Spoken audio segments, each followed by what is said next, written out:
అనుకున్న గాని మహారాజు నాకు నవాడు.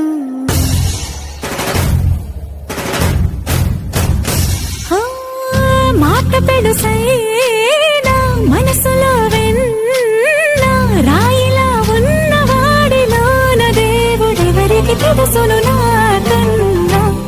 చూసేకి అగ్గిరవ్వ మాదిరే ఉంటాడే నా సవే.